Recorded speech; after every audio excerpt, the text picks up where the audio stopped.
2014년 12월 30일 부산 남천동 붓다사태 강의 8주차 강의를 시작하겠습니다. 오늘은 12월 가보년 연말이 되다 보니까 우리가 이렇게 일찍 시작해서 강의는 한 1시간 정도로 하겠습니다. 그리고 오늘 이제 바쁘신 관계로 참석 못하신 분들은 동영상을 통해서 잘 찾기 하시기 바랍니다. 그래서 이 8주차 강의는 이제 선정에 대한 이런 내용이 되겠습니다. 선정이라는 게 굉장히 중요한 내용인데 우리가 흔히 삼매, 수행 뭐 이렇게 표현들을 하고 있습니다. 그래서 이 선정이라는 것은 우리 행복 중에서 인간이 누릴 수 있는 행복 중에서 가장 행복한 상태를 이 선정의 상태라고 하는 거예요.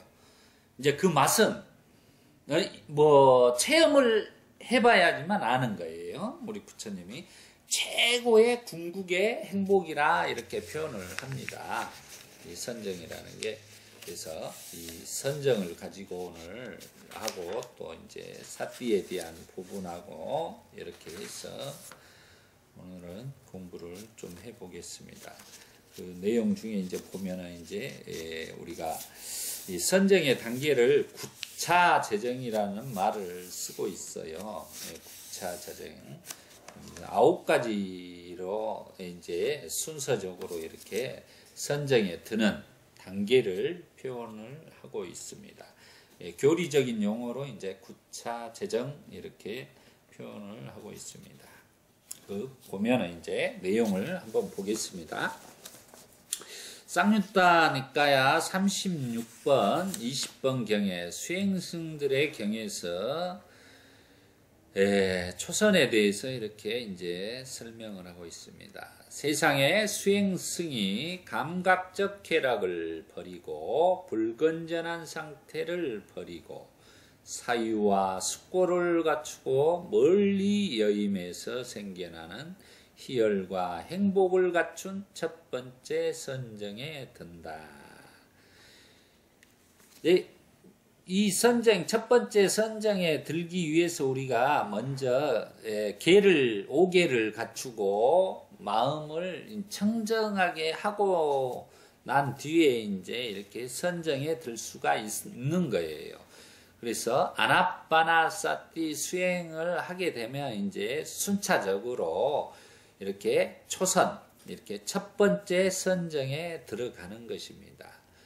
그러니 보니까 오늘 제가 여기 오기 전에 이제 밑에 커피점을 들렸는데 거기서 컴퓨터를 가지고 앉아 계시는 분이 남자분이 계셨는데 나중에 제가 이제 차를 시켜 먹고 있으니까 찾아오셔갖고 인사를 해요, 합장으로. 그럼 이제 알고 봤더니 이제 불문과 교수더만요, 동의대학교.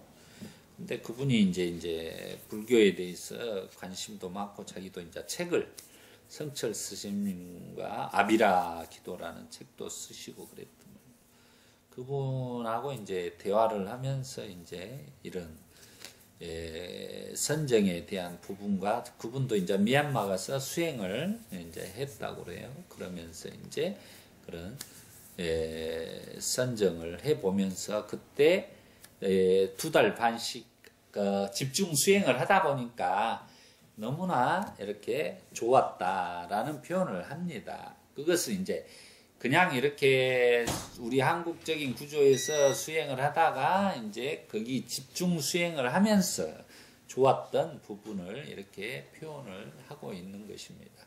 그래서 이런 그분이 느꼈던 이제 이런 선정에 대한 부분과 이런 것들에 대해서 제가 조금 이제 일러주게 되었는데 그래서 우리가 선정이라는 게 굉장히 중요해요. 이 선정은. 마음이 선정이라는 건 이제 이렇게 생각하시면 돼요.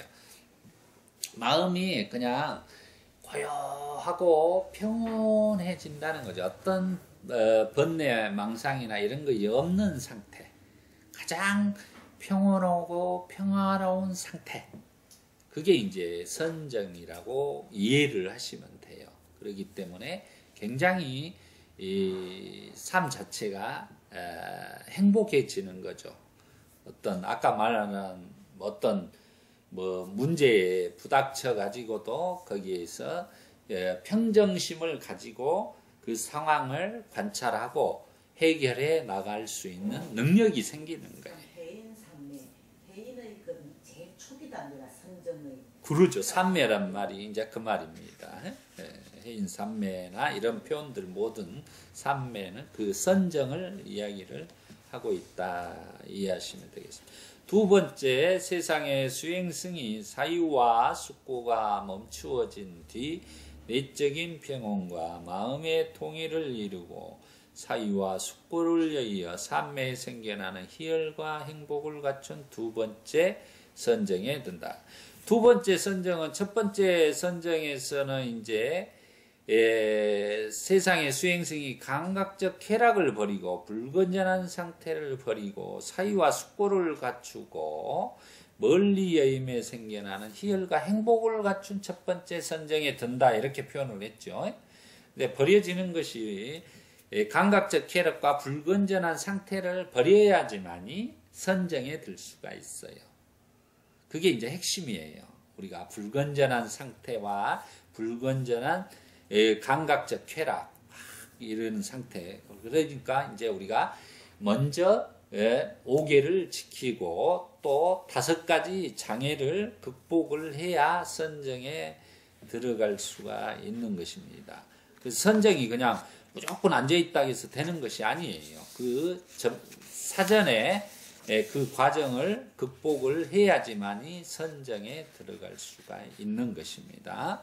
그래서 첫 번째는 그런 것들이 버려지고 두 번째는 이제 그 초선에 느꼈던 사유와 숙고 자체도 이제 멈추어진 뒤 내적인 평온과 마음의 통일을 이루고 사유와 숙고를 이어 산매에서 생겨나는 희열과 행복을 갖춘 두 번째 선정에 든다. 이제 차이가 이제 이렇게 초선에서 이제 이선으로 이렇게 한마디로 더 올라선 거죠. 이선이라는. 그래서 초선, 이선, 삼선, 사선 이렇게 단계적으로 표현을 하고 있는 것입니다. 세 번째, 세상의 수행승이 희열이 사라진 뒤 평정하고 사띠가 있고 행복하다 표현하는 세 번째 선정. 두 번째 선정에서는 굉장히 이렇게 희열이 생겨요. 희열이. 너무나 기뻐가지고 어쩔 줄 모르는 상태가 생겨나요. 두 번째 선정에만 들어도. 그건 이제 직접 체험을 해야 되는 거예요. 그걸 정말로 기뻐가지고 어쩔 줄 모를 정도로 그런 희열이 생긴 거예요. 세 번째는 그 희열마저도 사라지고 평정하고 이제 아주 행복하다는 이런 마음이 드는 선정에 들어간다는 것입니다. 그리고 네 번째에서는 세상의 수행승이 행복과 고통이 버려지고 만족과 불만도 사라진 뒤 우리 이제 괴로움도 없고 즐거움도 없는 평정하고 사띠가 있고 청정한 네 번째 선정에 든다. 이 사선정에 들어간 상태를 이제 8정도에 우리 8번째 정정이죠. 정정. 마지막 마무리가 정정. 그 정정의 상태, 삼마, 사마디 상태가 이 사선에 들어간 상태를 말하는 거예요. 거기까지. 사선까지를 정정의 상태, 삼마, 사마디라고 한다. 이 사선에 들어간 상태에서 보면 세상의 수행승이 행복과 고통이 버려지고, 뭐 여기는 왜 행복도 버려지고 고통도 버려졌느냐라는 거죠. 만족과 불만도 사라진 뒤 괴로움도 없고 즐거움도 없는 평정하고 사띠가 있고 청정한 네 번째 선정에 든다 이렇게 표현을 하고 있습니다. 자, 우리 여기에서는 이제 고통과 불만 이런 것들이 즐거움 자체도 괴로움 불만, 예, 고통 이런 것들이 전혀 없는 상태이다라고 이해를 하시면 돼요. 그게 없으면은 예, 바로 우리의 마음은 예, 행복한 거예요. 병정하고 자 이렇게 이해를 하시면 되겠습니다. 그리고 나서 제가 1초선에서 4선까지를 제가 이제 마음에 머리에 들어가 예, 있는데 예, 올바르게 해석을 했는지는 예, 처음에는 우리 교사 입장에서 보면 준비 도입 단계라고 네, 하거든요. 네. 몸과 마음을 깨끗이 하고 네. 5개를 지키면서 이제 들기 위한 준비 단계를 보고 이선은 곡에 들어가서 약간의 선정의 어떤 그 산멸 맛을 느꼈다. 이렇게 맛을 봤다. 이렇게 그 준비 단계에서 약간의 도입에 들어가서 도입 단계로 보면 되는 거고 삼선 같은 거는 이제 아 내가 느꼈다고 표현할 수 있는 단계. 그래서 사선에는 느꼈기 때문에 나중에 어떤 거를 이제 못 느끼는 단계가 사실 요까지 굉장히 어려운 단계겠네요. 예. 그렇게 받아들여도 되겠습니다. 그 이제 조금 이제 차이는 있습니다. 그 이제 그것은 조금 표현이 미약한 표현이 되겠습니다. 초선부터 이미 선정은 선정이에요. 도입 단계는 아니고 그 전에 이미 아까 사전에 5개라든가 5가지 이 덮개 그런 것들을 버리는 상태가 사전에 물밑 작업이 다 끝나는 거예요. 그리고 초선에 들어가서는 선정의 상태로 체험을 하게 돼요. 이선에 가서는 이제 정말로 행복감이 완전히 삐띠라고 하는데 그게 생겨나고 3선에 들어서는 이제 그 희열이 행복으로 바뀌고 4선에 가서는 이제 그 고통이 모든 고통들이 다 괴로움, 불만족 이런 것들이 사라져 가지고 평정한 상태를 이룬다. 이렇게 이해를 하셔야 됩니다. 자, 그 단계에 가는데 이따 표현되는 게 있어요. 그 상태를 또 버려지는 것들을 또 설명을 드릴 것입니다. 5번째, 세상의 수행승이 완전한 이 물질에 대한 지각을 뛰어넘어 감각적 접촉에 대한 지각을 종식하고 다양성에 대한 지각의 정신활동을 일으키지 않음으로써 공간이 무한하다는 알아채며 무한 공간의 세계에 든다. 그래서 이제 아까 초선, 2선, 3선, 4선까지를 이제 우리가 정정의 상태고 그 다음에 5번째는 이제 4선에 든 상태에서 더 이제 5선으로 가고 지금 이제 이렇게 공무변처라고 합니다. 이걸 공무변처로 가는 거. 보시면 이제 여기가 초선 9차 재정 써놨죠. 초선, 2선, 3선, 4선까지 와서 나중에 이제 여기서 바로 이제 뭐 사마타 수행으로 가서 수행을 해서 갈 수도 있어요. 여기까지는 안 가도.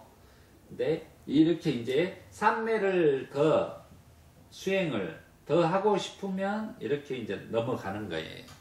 한마디로 신통력을 얻기 위해서는 이제 이렇게 5선 5번째 공무변처로 넘어가게 되는 것입니다. 이제 그 차이점을 조금 이해를 하셔야 돼요. 그래서 여기 와서 바로 사마타 여기 사선정에 들어가지고 이제 사마타 여실직연해서 사마타 수행을 갈 수가 있고요. 아니면은 더 삼매 수행을 하기 위해서 더 이렇게 공무변처, 식무변처, 무의식처, 비상, 비비상처까지 더 할 수가 있어요. 근데 그 이 비상, 비비상처까지 8개의 단계를 우리가 부처님이 처음에 출가해가지고 스승을 2분을 찾아가서 우따까 라마뿌따와 알라라 깔라마를 찾아가서 얻은 경지가 여기까지였어요. 여기까지. 그 전에 이미 있던 거예요. 여기까지는. 그런데 이 9번째 상수멸 상태를 이제 부처님이 깨닫게 된 것이죠. 차이는.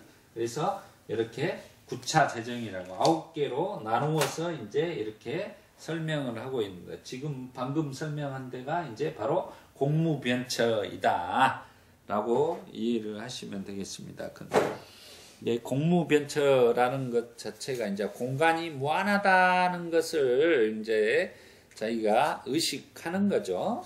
그다음 여섯 번째, 세상의 수행성이 완전히 무한 공간의 세계를 띄우며 의식이 무한하다고 알아채며 무한 의식 세계에 든다. 그걸 이제 우리가 식무변처라고 하죠. 일곱 번째, 세상의 수행성이 완전히 무한의식의 세계를 띄우며 아무것도 없다고 알아채며 아무것도 없는 성인다. 이걸 이제 무의식처라고 하죠. 다음이 여덟 번째로 세상의 수행성이 아무것도 없는 세계를 완전히 뛰어넘어 지각하는 것도 아니고 지각하지 않는 세계에 든다. 이게 비상비비상처라고 이야기를 합니다. 이제 비상비비상처 이제 끝에다 정을 넣는 거예요. 정. 고요할 정. 그게 이제 선정에서 할 때 정을 넣는 것입니다. 그리고 나서 이제 아홉 번째로 부처님의 이제 위대성이에요. 이게 구차 재정이라는 것은 아홉 번째로 상수멸을 부처님이 터득하셨다는 거죠. 발견을 하고 상수멸. 상수멸은 이제 상과 수가 멸하였다 이 말이에요. 이게 상과 수가 멸하였다라고 표현을 하는 겁니다. 그래서 그걸 이제 바로 지각과 느낌의 소멸, 지각과 느낌을 소멸했다. 지각과 느낌을 소멸한 상태에 들었다라는 것입니다. 그리고 나니까 이제 그 다음에 지각과 느낌이 소멸하고 체험을 하고 보니까 이제 마지막에 열 번째로 우리가 10이라는 숫자는 완성이에요. 완성. 그러고 보니까 이제 누진명이 누진명 그래요. 그래서 번뇌를 완전히 소멸했다라고 그래. 그러면 이제 여기서 우리가 볼 것은 선정의 10단계를 나누는데 이제 첫 번째로 아까 선정의 이야기를 했습니다. 근데 첫 번째 선정에서 우리가 특히 이제 특이할 만한 상황은 뭐냐 그러면 언어가 사라지고입니다. 이제 언어가 사라지고 그칠 지자를 써. 우리가 지관수행이라고 그래요. 지관수행. 지는 우리가 사마타라고 그랬습니다. 사마타. 관은 윗바사나 수행을 말합니다. 이 지관 수행은 이제 요즘에 제가 천태지 대사 중국의 천태종의 그분이 이제 지관 수행에 대해서 이렇게 정리를 해놓은 책들이 있습니다. 제가 초기 경전을 다 봤기 때문에 이제 대승 경전에 지관 수행에 대해서 그분이 마하지관이라든가 지관 소이라는 그런 경전들을 이제 써놨어요. 대승 경전들을. 그놈을 사경하면서 제가 봐요. 그 내용하고 얼마나 다른가를 보면서 이제 그 차이점을 이렇게 초기 경전과 대승 경전의 같은 점 또 차이점 비교를 통해서 정확히 이해를 해서 회통을 시키려고 작업을 하고 있어요. 그러게 보면 이제 그런 내용들에서 굉장히 초기 경전에 있는 내용들이 그냥 80%가량 다 들어있어요. 그러면서 또 대지론에 대한 지도론에 대한 그런 경전들을 비유해서 막 이렇게 써놨습니다. 그래서 이런 부분에 대해서 지관수행이라는 것을 잘 아셔야 돼요. 어떤 분한테 가서 제가 요즘에 제가 지관수행에 대한 그런 것을 하고 있습니다. 아니 서점에를 갔구나. 서점에 가서 지관수행 지관에 책 있어요. 딱 이야기를 했더니 그 서점 분이 뭐라고 하냐면 지관 뭐 풍수보시게요? 이렇게 이야기를 해요. 그래서 내가 참 그렇게 들을 수도 있겠지만 지관 우리가 풍수보 옛날에 본 사람들 지관이라고 했거든요. 그래서 땅을 이제 이렇게 본다 해서 그 지자하고 틀린데 그래서 이제 이 지관 책에 대해서 이야기를 하고 이런 이야기를 해드린 적이 있어요. 그래서 지관이라는 말을 우리가 예전에 총무원장이 지관 스님이 있었죠. 돌아가신 분. 자, 그런 지관이라는 게 그만큼 중요합니다. 불교에서는 이 지관에 대해서 분명하게 알아야 돼. 불교의 수행을 이해를 할 수가 있어요. 그래서 이 선정의 첫 번째 대에서 언어가 사라지고 그럽니다. 언어가. 이게 첫 번째 선정에 들어서는 언어가 사라진다는 말은 이미 선정에 들어가서 자기가 앉아 있는데 이렇게 선제 초선에 딱 들어 있는데 거기서 말을 하고 이렇게 할 수 있을까요? 안 되잖아요. 근데 그걸 말하는 거예요, 지금. 그때는 이미 아나파나사티 수행을 통해서 호흡에 집중해서 선정으로 들어갔기 때문에 언어는 이미 사라지는 거예요. 언어가 사라졌단 말은 뭔 말일까요? 결국은 내면의 속삭임이 없어졌다는 말하고 똑같아. 내면의 속삭임이 있잖아요. 표현되지 않은 내면의 속삭임들이나 이런 것들이 완전히 사라졌기 때문에 언어가 먼저 사라진다라고 하는 거예요. 두 번째 이제 선정에 들어서는 이제 아까 말한 사유와 숙고가 사라지는 거예요. 아까 이제 똑같죠. 사유와 숙고가 사라진 거. 이제 사유와 숙고라는 건 뭡니까? 뭐 생각을 하는 거죠. 무엇을 숙고를 하고 사유와 숙고를 하는 것들 자체가 이미 이제 사라져 버리는 거예요. 두 번째 선정에서. 그럼으로써 이제 여기 두 번째 선정에서 희열이 생겨난다고 그랬죠. 기쁨이, 엄청난 기쁨이 생겨나는 것입니다. 그리고 세 번째 선정에서는 이제 이 희열마저도 두 번째 선정에 취득한 희열마저도 사라지게 되는 거예요. 그래서 사라지면서 이제 행복한 상태가 유지가 됩니다. 그리고 네 번째 가서는 이제 호흡이 사라지는 거예요. 호흡이 사라진단 말은 그친다 이 말이에요. 그친다. 호흡이 그치게 되면 이제 어떻게 될까요? 아까 말한 여기서 이제 사선에서 뭐라고 표현을 했습니다. 세상의 수행승이 행복과 고통이 버려지고 만족 불만도 사라진 뒤 괴로움도 없고 즐거움도 평정하고 사티가 있는 첫 번째 청정한 네 번째 선정에 든다 이렇게 표현했죠. 그 말은 뭔 말이겠어요? 이게 이 호흡이 그쳐버렸으니까 생각을 해보죠. 우리 마음은 어디서 일어나요? 호흡에서 일어나요. 호흡이 있으면 마음이 일어나는 거예요. 호흡하고 따라다녀요. 마음은. 호흡이 멈추게 되면 마음은 일어나질 않습니다. 마음이 일어나지 않은 상태에서는 여기서 지금 표현하는 게 그거예요. 행복, 고통, 만족, 불만, 괴로움, 즐거움 이런 것들이 있을 수가 없잖아요.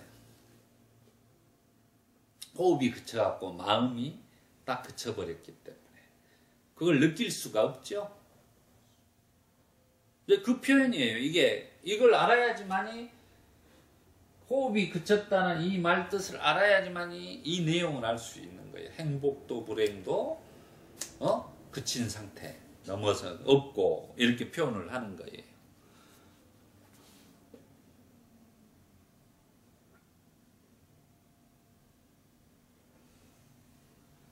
이런 상태를 실제적으로 이 단계를 우리가 선정의 상태를 체험을 해봐야 되는 거예요. 그렇게 되면 호흡이 끊어져서 이런 상태가 있구나 라는 것을 알게 되면 그 상태에서 이제 이렇게 이 정도로 상태가 되면은 뭐 그냥 서너 시간은 그냥 앉아도 찰나에 가버려. 이렇게 선정에 들었다가 잠깐 있다 나오니까 한 두세 시간은 그냥 지나가 버려요. 이 사선에 들면. 이 찰나 시간에 그냥 탁 들어갔다 나왔다 했는데 벌써 서너 시간이 지나죠. 왜 그러냐면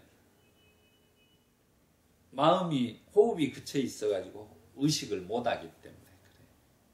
그 상태에서.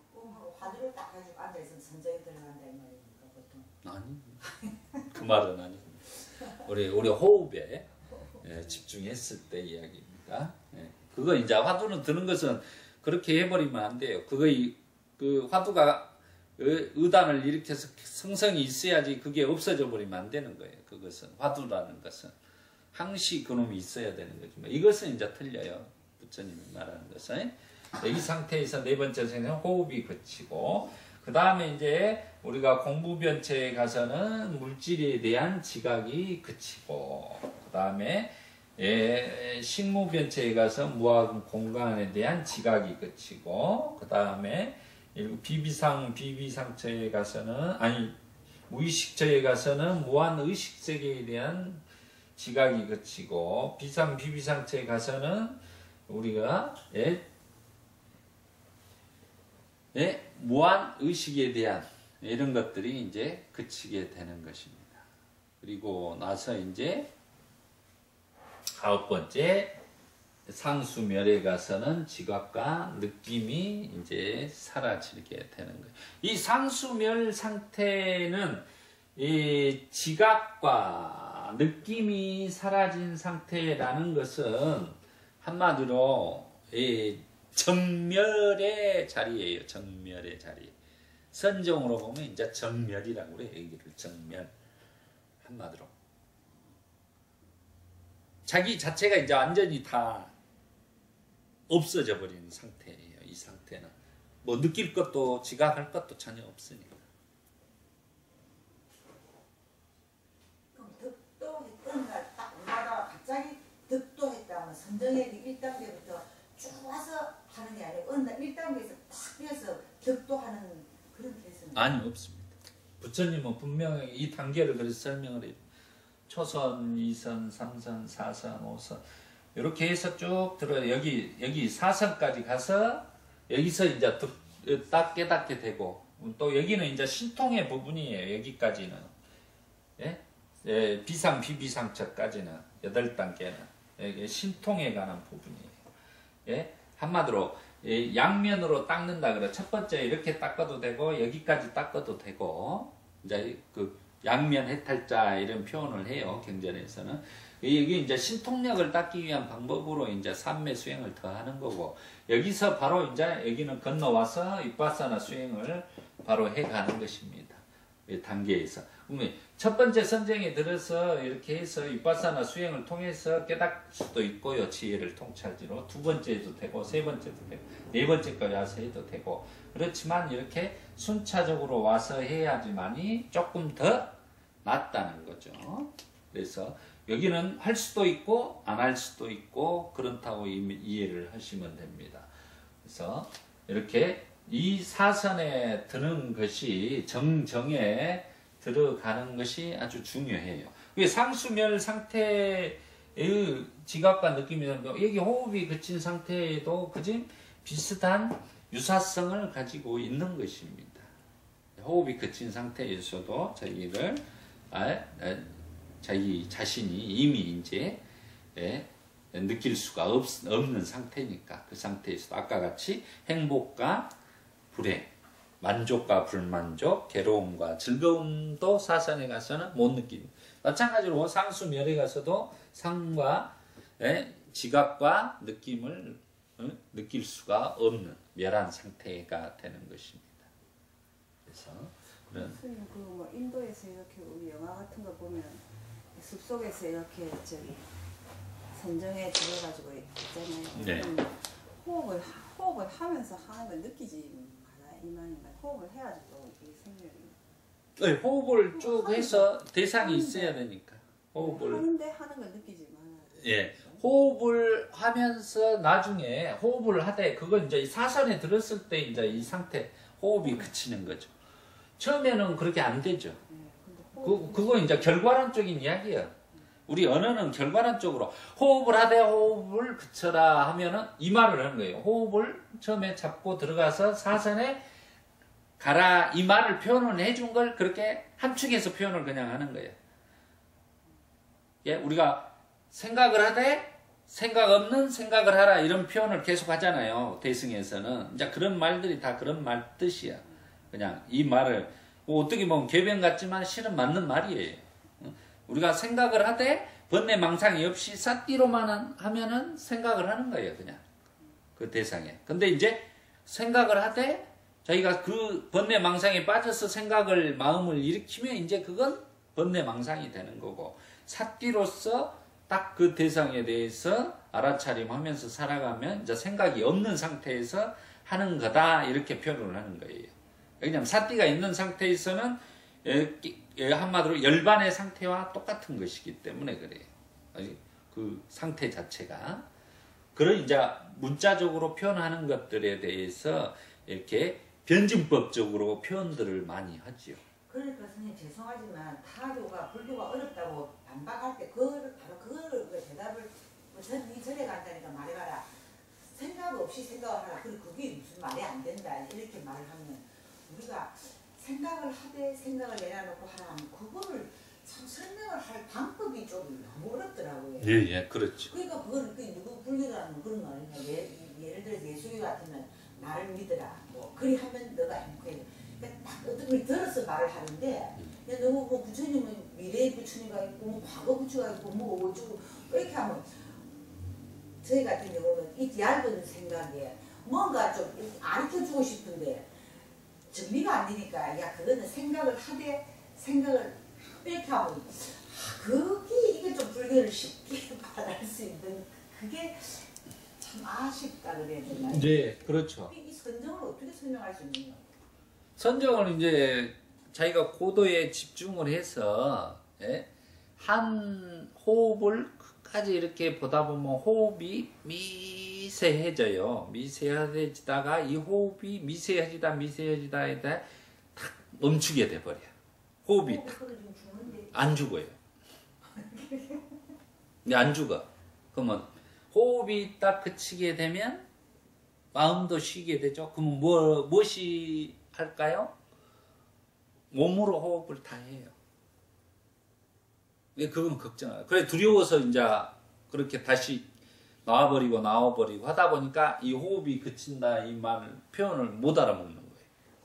실제적으로 그게 되는 것이에요. 그러니까 그런 걱정은 두려움이 생기거든요. 근데 그런 걱정은 안 하셔도 돼요. 그러게 되면 이제 자기가 그걸 체험하게 되면 이제 이 번뇌망상이 없이도 우리가 살아가는구나를 알게 되는 거예요. 그때부터는. 체험한 것하고 체험하지 않은 것하고 차이가 이제 거기서 나는 거예요. 이미 이제 딱 바뀌어. 이걸 체험하고 나면 이제 이게 생각이 완전히 자기가 체험을 했기 때문에 바뀌어져 버려요. 우리가 번뇌망상에 의해서 우리가 마음이 이 호흡에 따라 생겨나가지고 이렇게 대상에 쫓아서 항시 살아가는구나. 이런 것을 이제 알게 되는 거죠. 그래서 이 마음이라는 것이 결국은 실체가 없는 것이라고 이제 다른 분들한테 설명을 해줘야 돼. 그러면 이 마음을 다스리고 우리가 선정 수행을 하는 것은 마음을 수호하기 위해서 하는 거예요. 수호하기 위해 보호하고 수호하기 위해서 이 선정 수행을 하는 거예요. 체험을 하는 거예요. 우리 마음이라는 게 이렇게 이 고요하고 평온한 마음이라는 게 있는데 우리가 그 생각을 번뇌망상에 의해서 어떤 정에 이끌려서 아니면 집착에 이끌려서 그리 치달려 가면서 살아가면서 뭘 만들어요? 고통과 괴로움과 그런 것들을 만들어 가는구나라는 것을 이제 알 수 있는 거예요. 실은. 그것을 사띠를 통해서 이 마음을 다스릴 수가 있더라라는 거예요. 결국은 이 마음이란 놈은 결국 다스릴 수 있는 기능이 사띠가 있더라. 부처님을 믿으라가 아니라 이 사띠라는 기능을 개발을 해서 지속시키는 것이 불교의 핵심이에요. 부처님은 놔두고 중요한 건 부처님 곧 사띠가 있는 게 부처님을 믿고 따르고 그대로 따라서 행위하는 거예요. 부처님 말씀을 그대로 실천하는 삶일 뿐이야. 그게 최고야. 부처님이 제일 기뻐할 수 있는 근거는 다른 거이 없어요. 우리가 우상으로 형상으로 부처님 뭐 이런 게 아니에요. 실질적으로 이 안에 사띠가 있을 때는 부처와 똑같은 거라니까. 자기 자신이 곧 부처가 된다 이 말을 하는 거예요. 사띠가 있으면은 절대 건전한 삶을 살아갈 수밖에 없어. 사띠가 없을 때 불건전해지고 번뇌망상에 휩쓸려서 살아가는 삶을 사는 거예요. 그래서 그렇게 강조를 하는 겁니다. 그래서 선정이라는 것은 이런 단계로 통해서 자기가 이제 체험을 해 가는 것입니다. 지금 이제 제가 이런 상태는 제가 직접 체험을 했기 때문에 사실이고 그대로 됩니다. 그러니까 그대로 자기가 이런 기회가 되면은 조금 이렇게 집중을 해서 시간을 자기가 보통 이 정도 되려면 1시간 정도는 딱 앉을 수 있는 능력이 돼야 돼요. 좌선을 1시간 정도는 그냥 딱 앉을 수 있는 능력을, 힘을, 노력을 좀 해줘야 된다. 그런 것입니다. 그러게 되면 이제 이런 중요한 내용들, 희열, 행복 이런 것들에 대해서 평정한 마음에 대해서 저희가 느끼게 되면 세상이 이제 그때부터는 달라 보인다니까 진짜로. 이론하고 체험한 것하고 틀리잖아요. 그래서 그 체험이라는 게 그래서 이제 이건 이제 본격적인 수행이 되는 거예요. 수행이 이런 것은 수행의 테크닉인 문제예요. 이 부분은 오늘 공부하는 거예요. 그래서 이런 것들에 대해서 이렇게 물질, 무한 우리 이제 이런 것들은 이제 어떤 세계가 아니라 자기 안에 일어나는 현상들을 이제 이렇게 표현을 하고 있는 거예요. 그래서 욕계, 색계, 무색계를 이렇게 이제 표현을 하고 있는데 욕계, 색계, 무색계라는 이런 천상의 세계가 펼쳐져 있는 세계를 밖에 보지 말고 자기 안에 욕계, 색계, 무색계라는 세계가 펼쳐져 있는 것이다라는 거죠. 부처님은 18개 안에 이 세상이 있다고 그래요. 바깥 세상에 우리가 찾을 게 아니라 자기 안에 세상을 자기가 먼저 자신을 정복하는 것을 원칙으로 한다. 세상을 정복하는 것보다 부처님은 항상 그랬죠. 자기 자신을 정복하는 사람이 최고의 승리자라고 이야기를 했습니다. 경전에. 그러니까 그런 관계로 보시면 되겠습니다. 그래서 이렇게 단계마다 언어가 그래서 우리가 첫 번째 수행을 할 때 처음에 들어오면 첫 번째 어떤 명상센터라 가면 딱 묵은 명찰부터 찾지요. 이제 그런 이유가 그래요. 언어가 이제 먼저 끊어져야 되는 거예요. 우리는 바깥으로 언어라는 것은 바깥으로 향하는 표현이잖아요. 표현. 자기의 내면에 있는 것을 바깥으로.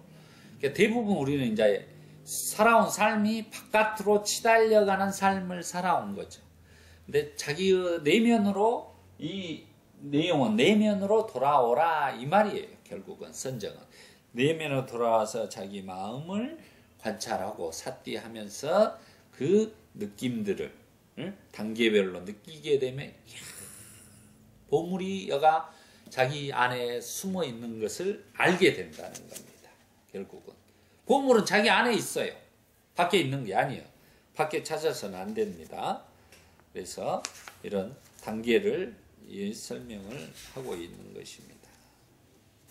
그러니까 현실 도피를 많이 하면 어쩌면 또 역설하는 내 몸 속에 내 자신 안에 숨어 있는 그 사띠 불성을 찾으려면 뉴스를 9시 거를 계속 보던 사람이 일주일을 다 끊어서 세상 돌아가는 걸 모르면 잠면이 그만큼 줄어들 거 아닙니까?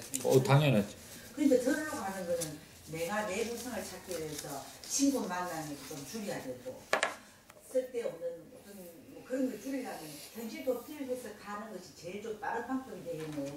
그러니까 현실 도피가 아니라 그걸 도피라고 이야기를 하면 안 되고 도피. 이거 조건을 바꾼 환경 조건을 바꾸는 거죠.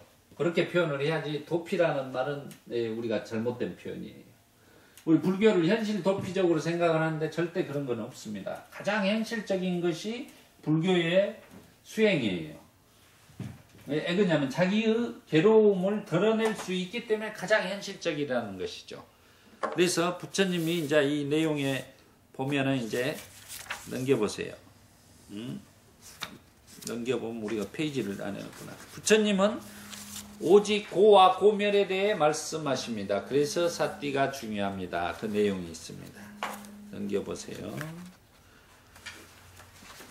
한 6장 넘기면 이제 우리는 부처님이 우리들에게 가르침을 준 것은 나는 세상의 제자들에게 일체의 괴로움을 종식시키기 위해 근원적인 청정한 삶에 대한 배움에 대하여 시설하였다. 이렇게 말합니다. 괴로움에 대한 종식이 부처님의 가르침의 모든 것이라고 하십니다. 그리고 순차적으로 부처님의 가르침에 대한 믿음을 가지고 배움을 완성시키고 청정한 삶을 완성시키고 아직 심찰되지 않은 가르침을 지혜로 성찰하고 아직 경험되지 않은 가르침을 해탈로서 경험하기 위해서 내적으로 삿띠를 잘 확립하는 것이 삿띠를 관할로 삼는 것이라고 하십니다. 우리는 삿띠를 관할로 삼는 것에 대해 좀 더 자세하게 알아차림할 수 있는 경이 있습니다. 경전이 있습니다. 안구따라니까야 8번, 83번경에 무엇을 근본으로의 경에서 일체의 법은 삿띠를 지배로 하고 라고 일러주시는 내용을 보겠습니다. 이와 같이 묻는다면 수행승들이여 그대들은 이 교도의 수행자들에게 이와 같이 대답해야 한다라고. 그러니까 한마디로 이와 같이 물은다면 자기 제자들이 이교도들이 질문을 하니까 이렇게 대답을 하라는 것입니다. 이런 것까지 자상하게 또 가르쳐줘요. 문답법까지. 첫 번째, 일체의 법은 욕망을 근본으로 하고 일체의 법은 욕망이 근본이에요. 욕망이 없으면 모든 것은 일어나질 않습니다. 그래서 우리가 탐욕을 내려놔라 하는 말이 그 말이에요. 근본을 우리가 내려놓으라는 말이죠. 일체의 법은 욕망을 근본으로 하고 일체의 법은 정신활동을 발생하러 하고 욕망이 있음으로써 이제 정신활동을 일어나는 거죠. 일체의 법은 접촉을 생성으로 하고 그렇게 움직이면서 이제 우리가 접촉을 통해서 생성하게 되는 거죠. 그리고 접촉을 하게 되면 느낌을 생겨나죠. 좋은 느낌, 안 좋은 느낌, 좋지도 않고 싫지도 않은 느낌이 생겨나는 것입니다. 그리고 나서 일체의 법은 삼매를 상수로 하고 아까 우리가 이제 선정을 상수로 한다 이 말이에요. 그리고 나서 여섯 번째 일체의 법은 삿띠를 지배로 하고 이게 삿띠가 뭡니까? 일체의 법을 지배한다 그래요. 지배한다. 이게 지배자는 이 세상의 지배자는 뭐냐 하면 이 경전에 보면은 삿띠가 지배자예요. 결국은 삿띠가 있을 때 자기가 자기 마음을 다스릴 수 있기 때문에 지배자라는 표현을 하는 거예요. 모든 것을. 지배자라는 게 뭡니까? 모든 것을 자기 마음대로 할 수 있는 걸 지배자라고 그러죠. 그게 삿띠가 있어야지만이 자기가 그 마음을 다스릴 수가 있다는 말을 지금 하고 있는 것입니다. 일체의 법은 지혜를 최상으로 하고 그래서 불교를 지혜의 종교이다라고 이렇게 표현하는 거예요. 삿띠가 있게 되면 이제 빠냐 지혜가 이렇게 생겨나 버리는 거예요. 그래서 우리가 아나빠나 삿띠 수행을 열심히 하다 보면 사마타 수행이 되고 지관 수행이 돼서 관법 수행으로 윗바사나 수행을 통해서 빠냐 지혜가 이렇게 생성되는 것입니다. 그것이 최상의 방법이라는 거죠. 인간이. 그래서 일체법은 그 지혜를 터득한 다음에 일체법은 해탈을 핵심으로 한다. 결국은 해탈이 이 불교의 핵심이라는 거죠. 그리고 최종 목적지는 이제 아홉 번째로 말한다면 열반이라는 것입니다. 열반. 이렇게 일체의 근본은 욕망이고 발생을 정신활동이고 생성은 접촉이고 귀결은 느낌이고 상수는 삼매이고 일체 법의 지배는 삿띠이고 최상의 지혜는 지혜이고 핵심은 해탈이라고 하십니다. 일체의 지배는 삿띠라고 하는 것입니다. 그러면 우리가 이제 정견에 대해서 제가 정리를 뒷장을 넘겨보셔. 그러면 이제 지혜가 생겨나면 우리 팔정도 중에 이제 첫 번째가 이제 정견이에요. 정견. 그러면 이 정견이 이제 산마사띠인데, 아니 산마 디티. 이 산마라는 것은 발음이라는 뜻입니다. 그럼 이 통찰지를 통해서 수행을 통해서 통찰지가 개발되고 지혜가 개발된 상태에서 이제 정견을 통해서 이제 그 다음에 정사유 이렇게 순서적으로 이제 쭉 내려갑니다. 그때 통찰지 이 정견에 대해서 부처님이 뭐라고 했냐면은 우리는 지관 수행으로 즉 사마타와 이빠사나 수행으로 통찰지를 개발하게 되면 우리가 아까 선정을 봤죠. 선정을 사마타 수행을 해서 이제 지혜, 윗바사나 수행을 통찰지를 개발하게 되면 올바른 견해를 갖추게 되어 팔정도의 정견으로 시작하는 단계에 접어들게 됩니다. 이게 부처님이 왜 괜히 정견을 제일 머리에 넣느냐? 이 정도가 이제 돼서 충분한 수행을 해서 정견이 딱 이제 통찰지 정견이 생기게 되면 추룩 이렇게 이제 되는 거예요. 그래서 우리가 개정의 사막으로 표현할 때하고 우리가 닦을 때는 개정의 사막을 이렇게 닦아가는데 원래는 나중에는 이제 팔정도 정견부터 이렇게 닦아가는 순서가 나오는 겁니다. 통찰에 의한 올바른 견해는 비유를 부처님이 주셨습니다. 달콤한 망고 씨앗을 심는 것과 같고 우리가 정말로 달콤한 망고를 먹고 싶어요. 그런데 그 달콤한 망고와 같다는 거예요. 그 달콤한 망고 참 맛있죠. 예. 그런 것처럼 올바른 견해를 가지면 그렇게 달콤한 망고를 먹는 것과 같은 삶을 살 수 있다는 거 이렇게 표현을 하는 것입니다. 그래서 통찰에 의한 올바른 견해는 달콤한 망고 씨앗을 심는 것과 같고 견해가 그래서 중요한 거예요. 씨앗을 심는 역할을 하는 거예요. 이게 올바른 정견은 뭐라겠죠? 팔정도 저번에 강의 때 사성제를 아는 거라겠어요. 고진멸도. 그래서 그 고통을 해결하는 방법에 대해서 아는 것이다 그랬습니다. 그것이 바로 씨앗을 심는 거예요. 그러면 우리는 결국은 아까 전자에 말했던 것이 고를 해결하기 위해서 우리가 이 씨앗을 심는다는 것입니다. 이 고통을 해결하기 위해서 우리가 이 정견을 가지고 씨앗을 심는 것이라는 거죠. 오늘 이렇게 와서 수행을 하는 것도 마찬가지로 망고나무 씨앗을 심는 거예요. 심는 거. 씨앗을 자기 안에 마음의 밭에 씨앗을 지금 심고 있는 거예요. 고를 해결할 수 있는 씨앗을 심고 있는 과정이다라는 것을 아시죠. 그 다음에 계행에 의한 개발은 경계선을 만드는 것과 같다. 씨앗을 심어놓고 이제 영역을 경계선을 우리가 계행을 통해서 해놓는 거야. 여기는 더 이상 이제 여기서 계행을 지키는 여기 마음밭을 자기가 계행을 통해서 잘 지켜야 돼요.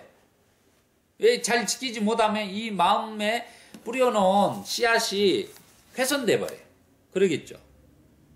이게 생활 자체를 그 절제와 건전한 삶을 살아갔을 때 이 마음밭이 씨앗이 손상되지가 않는 거예요. 결국 그 말을 지금 하고 있는 거예요. 외부에 지금 씨앗 심었다고 생각하지 마. 안에 있는 씨앗이라고 생각해. 마음에 씨앗을 심어놨습니다. 그걸 계행을 통해서 경계선을 자기가 수호를 해야 돼. 경계선을 쳐가지고 이제 그 행동이라든가 모든 인연의 고리에서 자기가 그 경계의 영역을 아까 말씀대로 쳐야 되는 거예요. 치지 않으면 이제 계속 힘들어. 경계선을 치지 않으면 일단은 그걸 계행을 통해서 경계선을 만드는 것 같고 그 다음에 배움에 의한 개발은 물을 주는 것 같고 그래서 계속 법문을 듣고 공부를 하고 하면서 이 씨앗을 망고 씨앗을 계속 물을 주는 것 같이 키워가야 된다는 거예요. 공부를 하지 않으면 이 씨앗이 크지를 못하는 거예요. 자기 혼자 이렇게 스스로 얘가 크겠지? 근데 크지를 못한다는 거예요. 배워야 된다는 이야기를 하고 있는 거예요. 그 다음에 이제 대화에 의한 개발은 나무 밑을 청소하는 것과, 이 대화라는 것은 이제 무슨 뜻이냐 보면 이 대화가 그냥 일반적인 대화가 아니라 법담이에요. 아까 저한테 질문을 했죠. 그러면서 계속 자기의 마음의 밭에 무엇을 하죠? 쓰레기 더미를 버리는 역할이라니까 청소하는 거예요. 마음 청소하는 거예요. 스님한테 질문과 답을 통해서 무엇을 하는 거예요? 마음을 청소해 버리는 거죠. 제가 상담을 하면 1시간 동안 보살님들이 와서 이렇게 법부님들이 와서 1시간 동안 이야기를 합니다. 그러면 저는 각지치 광시 있는데 3번 뽑아줘요. 1시간에 눈물 닦아라고 3번. 그러면 이제 1시간 동안 저한테 쏟아낸 것이 아까 마음의 청소예요. 대화를 통해서 자기가 다 쏟아내서 마음을 청소하고 가요. 그러면 이제 그 쓰레기는 내가 온전히 받아가지고 저는 비우는 거죠. 안 비우면 어떻게 되겠어요? 큰일 납니다. 제 아라차님 책에 이제 그 내용이 들어있어요. 그런 거와 같아. 이렇게 대화라는 것은 거기에 대해서 묻고 답하고를 분명하게 이렇게 선지식을 찾아가서 묻고 답해서 해결을 해라 이 말이에요. 그렇게 해서 자기의 잘못된 것은 정리를 하고 생각을 깨끗하게 청정하게 만드는 것입니다. 그리고 나서 멈춤에 의한 개발은 해충 제거와 같고, 이게 이제 지수행이에요. 지수행. 사마타 수행. 멈춤은 지예요. 지수행이란 말이야. 이게 사마타 수행. 사마타 수행, 선정 수행을 통해 해충을 제거하는 거예요. 해충. 해충은 어쩌죠? 우리 마음에 해충이라는 것은 뭐 같아요? 완전히 자기를 갉아먹는 놈이야. 갉아먹는 놈. 번뇌망상이에요. 그러니까 번뇌망상의 해충을 제거하는 거예요. 그리고 통찰, 이빠사나 수행을 통해서, 간법 수행을 통해서 통찰에 의한 개발은 이제 거미줄을 완전히 제거하는 것과 같다. 이제 완전히 탐, 진, 치, 산독을 완전히 제거해버리는 거예요. 거미줄을. 그러게 나면 이제 망고나무가 잘 보살핌을 받으면 빨리 성장해 열매를 맺듯 올바른 견해는 계행 등의 개발을 위해 길을 통해 빨리 성장하게 마음에 의한 해탈 열매와 지혜에 의한 해탈의 열매를 맺는다. 그러니까 우리가 사마타 수행을 통해서 이렇게 가면은 먼저 이제 여실지견하면 심해탈이라고 그래요. 마음이 해탈돼. 그 다음에 이제 이빠사나를 통해서 여리자기하게 되면 이제 바로 해탈을, 지혜에 의한 해탈을 이루게 되는 거예요. 그래서 해탈에는 두 종류가 있어요. 심해탈과 해탈 두 가지가 있다는 것을 아셔야 돼요. 그래서 그 해탈의 열매를 자기가 망고나무의 달콤한 열매의 맛을 직접 본다는 것입니다. 해탈의 열매를 자기가 보는 거예요. 그러기 위해서 우리가 정견을 갖는 게 그만큼 중요하다는 것입니다. 우리 아까 법부님의 따님분이 정견이 없기 때문에 그러는 거예요. 그건 사견을 가지고 있기 때문에 그래서 힘든 거예요. 그걸 이제 우리 불교에서는 무지함이라 그래. 사견을 가진 걸 무지하기 때문에. 그런데 무지한 사람이 상대방을 보고 무지하다고 생각을 해. 항시 무지한 사람은. 근데 정견을 가진 사람은 저 사람을 정견을 가진 사람, 무지한 사람 다 구별할 줄 알아. 지혜로서. 근데 무지한 사람은 절대 지혜가 없기 때문에 구별을 할 수가 없어요. 그걸 무명이라 그래. 그러니까 무명에 든 사람을 내가 이렇게 건져내기가 쉬운 일이 아니에요.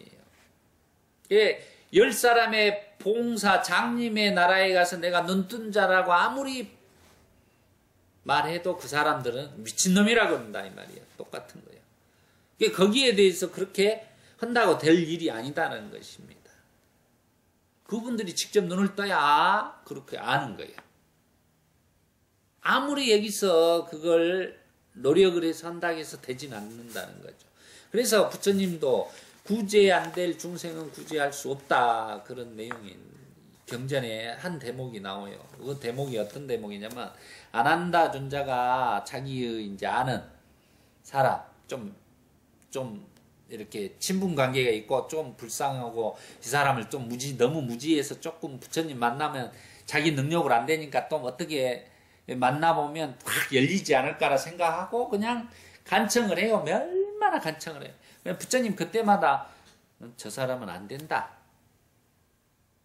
그리고 계속 해요. 성경 그런 내용이 없어요. 근데 부처님이 그 경전에서만 그 내용을 이야기를 하는 거예요. 저 사람은 내가 말을 해서 되지 않는다. 그리고 또 부탁하고 한 3번을 하고 4번째까지 하니까 할 수 없이 부처님이 그럼 데려와 봐라 하면서 데려와 가지고 이제 법문을 해주지만 결국은 몰라요. 그러니까 이제 부처님이 예? 아무리 말해도 구제 못할 중생은 구제할 수 없는 것이다. 어리석어서. 그러니까 그렇게 할라 이런 말을 하는 경전이 나오고 있습니다.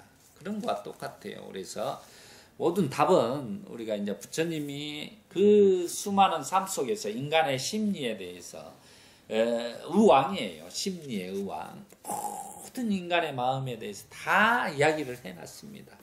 그런 게 있어 거기에서 우리가 찾아가지고 그 해결을 대로 우리가 실천에 옮기면 되는 거예요.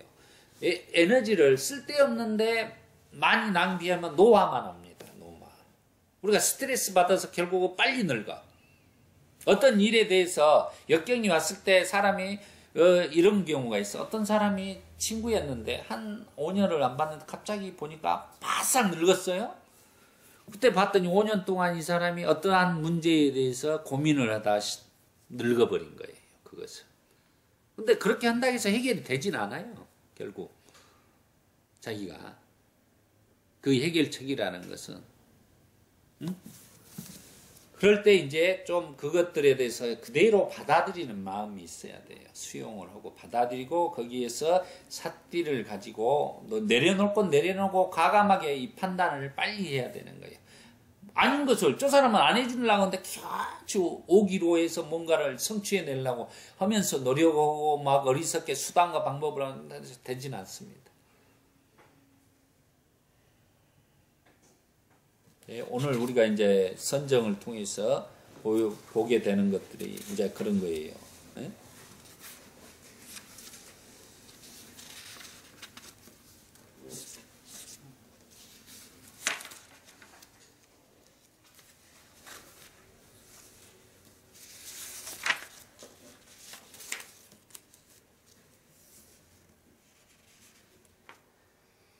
우리 이제 마지막으로 이제 사선에 들고 우리가 마지막 장 보시죠. 사선에 들고 나서 이제 경에서는 사선에 끝난 게 아니라 5번째 산마를 말하고 있다. 5번째 산매에 예를 들어 한 사람이 한 사람을 살펴보되 서 있는 자가 앉아 있는 자를 살펴보고 앉아 있는 자가 누운 자를 살펴보는 것과 같이 성찰의 대상에 대해 잘 파악하고 잘 정신 활동을 기울여 잘 이해해서 지혜롭게 깨닫는 이렇게 이제 사선에 들고 나서 이 표는 이제 5번째를 이야기를 하는 것은 저를 보세요. 사선에 우리가 좌선이죠.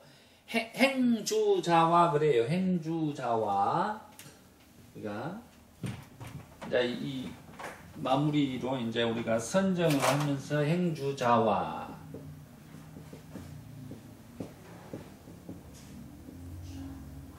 그러면 이걸 행선, 주선, 좌선, 와선 그래요. 모든 것이 이 선을 하면서 이제 삿띠를 하는 거죠. 그러면 우리가 주로 이제 이 사선정까지는 이제 좌선을 통해서 이 선정에 들었어요. 그래서 나와서 이제 사선에 나와서 이제 여기서 5번째로 5선을 이야기하는 것은 이제 그래서 표현을 했습니까? 서 있는 사람이 앉아 있는 사람을 보는 것. 제가 이제 서 있어요. 서 있는 사람이 이렇게 앉아 있는 것을 보는 것처럼 또 앉아 있는 사람이 누워 있는 사람을 보는 것처럼 그 말은 삿띠를 하라 이 말이에요. 삿띠를. 그러면 그 말은 행주자와 일상적인 생활에서 항시 그런 식으로 자기의 마음을 삿띠가 위에서 이렇게 앉아있는 사람을 보는 것처럼 분명하게 봐라 이 말이에요. 그리고 앉아있는 사람이 누워있는 사람을 보는 것처럼 분명하게 보는 것을 표현을 하는 거예요. 이 말은. 그래서 자기 마음이 내가 사띠가 항시 이렇게 서 있어 가지고 앉아 있는 마음을 이렇게 지켜보는 거예요.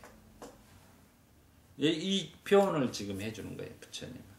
그러니까 좌선만 행선도 되고 주선도 되고 좌선도 되고 와선도 되는 거예요. 우리가 일상생활에서 항시 사띠를 가지고 생활해 가면은 그게 선정도 되고 윗바사나도 되고 다 들어가 있는 거예요. 사마타와 윗바사나가 따로 분리되어 있는 건 아니다는 것을 아셔야 돼요. 항시 같이 새의 양날개처럼 같이 있는 거예요. 그러니까 일상생활 행주자와 어묵동정에서 항시 사띠를 해 나가면은 선정에도 들어가고 지혜도 개발되고 모든 삶 속에서의 궁극적인 괴로움을 여의고 행복해질 수 있다는 게 이제 부처님의 이 말씀이에요. 자, 마무리를 오늘 이제 시간에서 하겠습니다. 제가 마무리는 간단하게 써왔습니다. 우리 법부님들 가본년이 무상하게 지나가고 있습니다. 가본년 법부님들의 가장 큰 이익은 이렇게 붓다사띠 강의를 통해 붓다의 말씀의 핵심인 사띠에 대해 알아차림하면서 일상생활 속에서 많은 변화가 일어났다는 것입니다. 법부님들 이제 지나간 시간들은 다시 잡을 수 없는 것들입니다. 이제 우리는 새로운 시간들 속에서 사띠를 잘 확립하여 이 순간을 잘 살아가는 것이 고통을 여의고 행복으로 가는 지름길입니다. 우리는 행복한 사람들입니다. 오늘 여기까지 하겠습니다. 네.